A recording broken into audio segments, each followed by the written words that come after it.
Hi guys, my name is Kushbu And my name is Rushab, and welcome to our channel. Mumbai to Canada.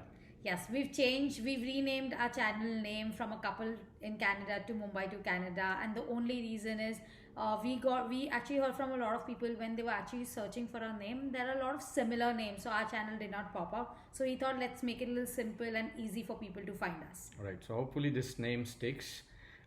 Today's video is going to be a quick short video about how to choose your first accommodation in Canada. A lot of our references are going to be about Toronto, so assume this is how it will work everywhere else in Canada when you go or when you come here.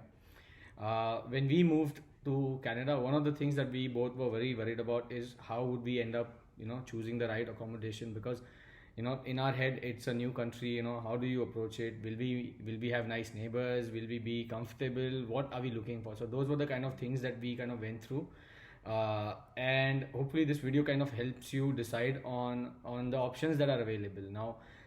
In this video we're going to talk about the 4 options that normally people choose when they first come to Canada. One is Airbnb, second is to stay with friends or families that they know, third is to choose a short-term accommodation which they can find on some website, and fourth is a long-term contract accommodation for some apartment. So let us start with Airbnb first, and then we'll break each one of these 4 points, and hopefully this will help you guys kind of make the right choice when you come here. Absolutely. So Rushabh is actually going to talk about Airbnb, and then we are going to just kind of split the topics between both of us.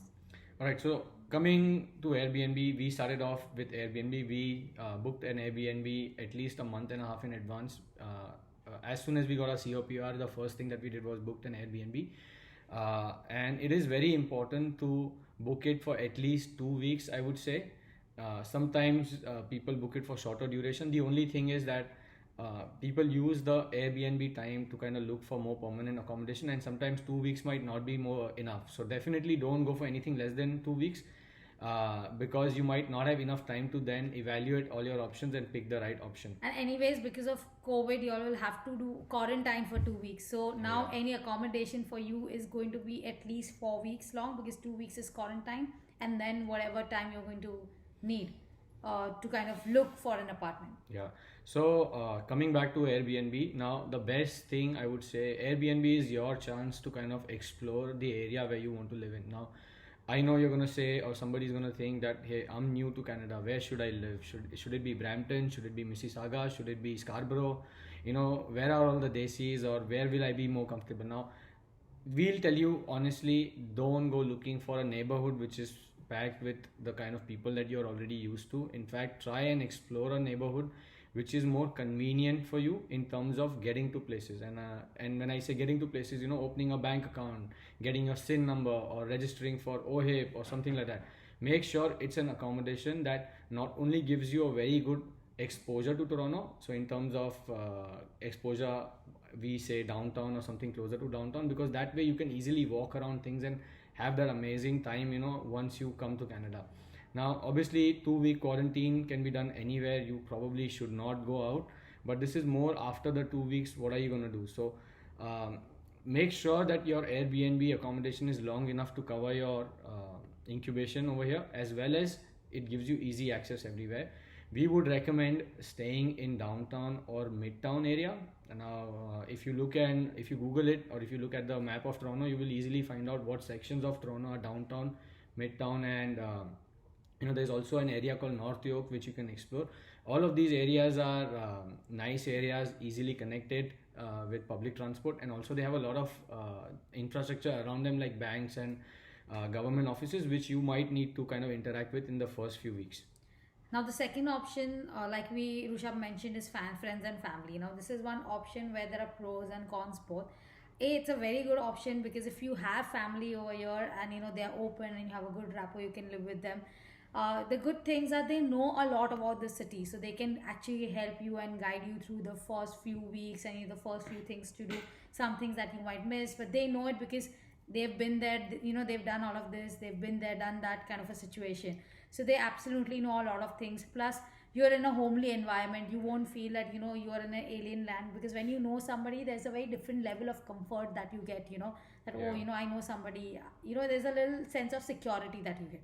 Now the con over here is that Rishabh and I strongly feel is two things. Firstly is a lot of times, a lot of your friends and family, if they have accommodation, they might live in, places that which are far from Toronto.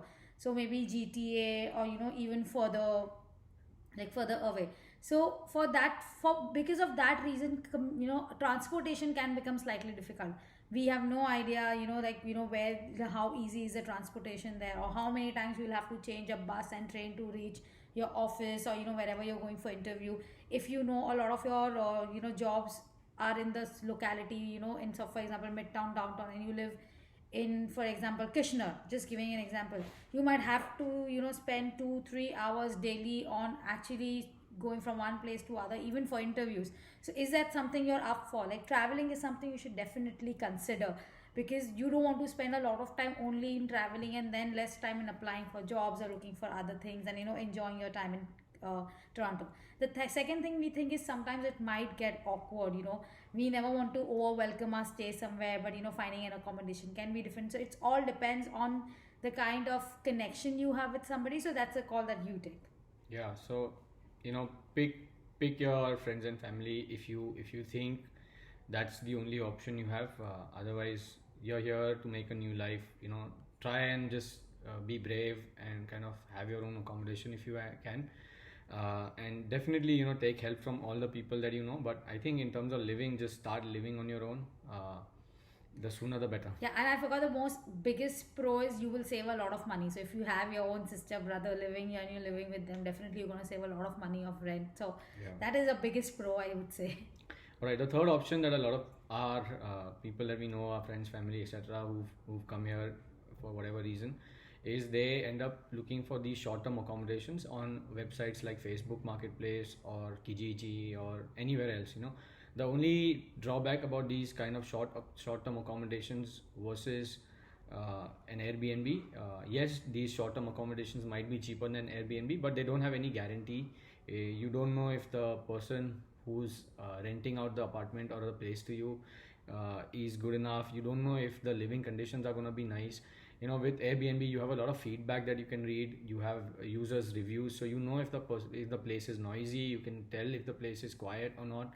The kind of things that you would ideally look for. So sometimes choosing short-term accommodations can have financial gains, but we know a lot of people who ended up in these 2-3 month long commitments in places which they absolutely did not like. They ended up with really loud neighbors, or they ended up with houses that had pets which they did not know of. So make sure you do all your inquiry and research, and never sign up for anything without a proper contract and read every terms and condition.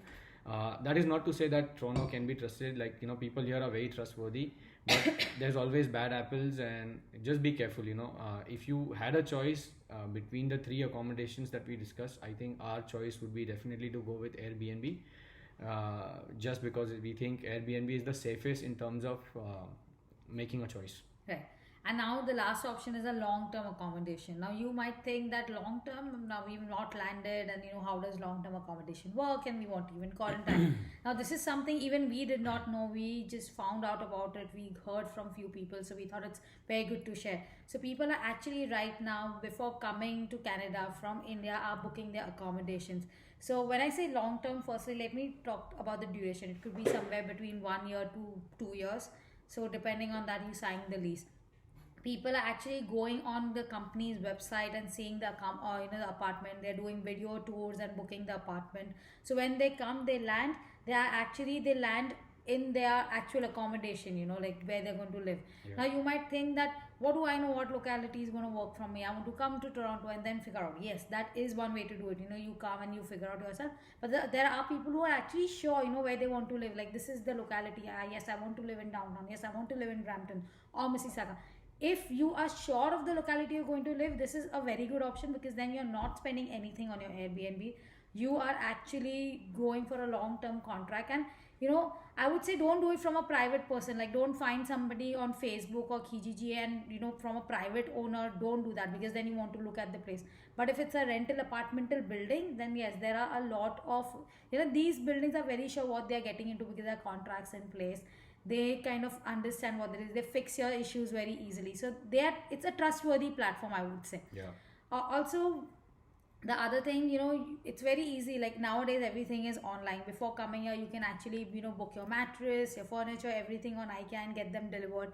Yes, internet can be a little issue, but when you land at the airport, you actually get a 14 days internet SIM card. It is slightly expensive, but it will help you. There's an unlimited package, and you actually pay somewhere around $113, and for 14 days you can enjoy internet. So you can apply for jobs, you can book things, you can get your grocery delivered through Instacart. So there is a lot of things that you can do, and you can actually set your house. So that is one option, and this option works well when you're sure of which locality you want to live Yeah. in. So this is an amazing option we just figured out, and we really like the idea and think it's a good option. But the safest, and if you are some person who wants to take a real safe bet, then we seriously vouch for Airbnb. Yeah. Right. So hopefully this video helps. If you guys still have any questions, do let us know. What we plan to do in our next video is maybe go in depth into the long-term accommodation, how to pick your first long-term accommodation. Just in terms of best area, if there is any, if there's anything that you should look for when you pick a long-term contract accommodation. So these are the kind of things that we want to discuss in our next video. We appreciate all the feedback. I'm sorry, personally, I know I don't sound that loud enough, but this is how I speak. So sorry about that. But soon we'll invest in a mic or something. But forgive us for now. We're trying to do the best we can, and our motive has always been to help people. So please spread the word, like, share, and subscribe, so that more and more people can get help from us. And one last thing, guys, we get a lot of DMs on our Instagram page. We're really happy, and we try and answer LinkedIn. sometimes, and LinkedIn, and sometimes we're not able to answer them. What we actually prefer is if all the questions come on our YouTube channel. The only reason is sometimes these questions are repetitive, and this platform is for us to help. And these questions, and our answers might help not only you but others, those are reading those comments. So we really want to encourage people asking us questions on YouTube as a platform, so everybody can access those questions and answers. Yeah. So take care, enjoy your Like, weekend. subscribe, and share. Thank you guys for all the love. Bye.